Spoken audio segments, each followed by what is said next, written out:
زمونږ پښتنو مزاج داسې دی که چېرته زوی د ښځې سره ښه کول خو دله دی د ښځې سړی دی بې غیرته دی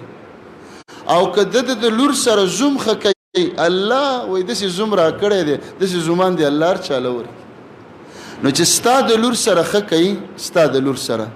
نو ته ورته دعا کوې چې ډېر ښه زوم دی هر وخت یې راله راولي او بوزي او په نیم مخلې راولي نو پرېږده چې ستا د زوی ته هم څوک دعا وکړي که نه چې موږ له هم الله ښه زوم راکړی دا به هم د چا زومي که خو که د لور سره راله چا ښه کول نو ښه زوم دی زوی او لور دا د یو کس نه پیدا دي چې زمونږ د لور سره ښه کوي نو ښه سړی شي نو چې زمونږ د زوی سره کومه ښځه ښه وخت تېروي او په خوشحالۍ تېروي دا ښځه ولې نه ښه کېږي نو بیا موږ څه وایو زوی رانه واغست زوی رانه واغست زوی دنه نه دی اغستی زوی چې دی د هغې سره ښه کوي رحم به کوي که نو افت د دغه ځای نه شروع شي چې مور دا نه غواړي چې زما زوی په ښځه باندې رحم وکړي مور دا نه غواړي دویم افت دلته د انګور نه پیدا شي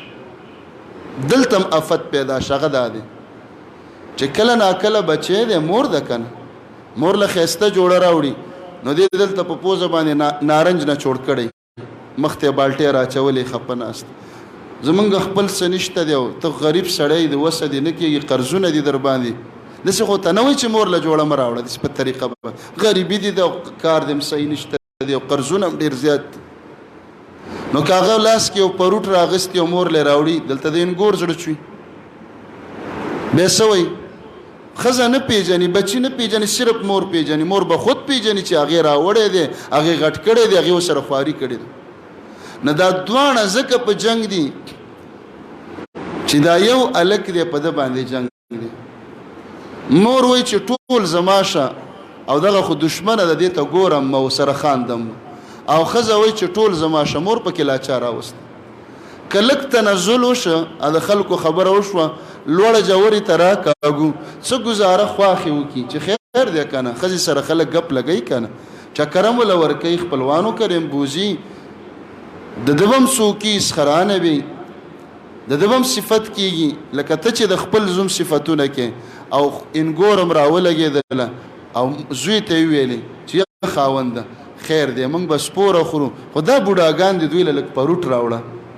خیر دی موږ به کپړې زړې واچو په اختر کې خو مور او پلار په تا حق لري دوی له نوې جامې راوړه سپینګیري دي کمزوري دي موږ کور کې د دوایي نه خو د دوی د دوایي غم کوه نو که دا خبرې راللې کورونه به جوړ شي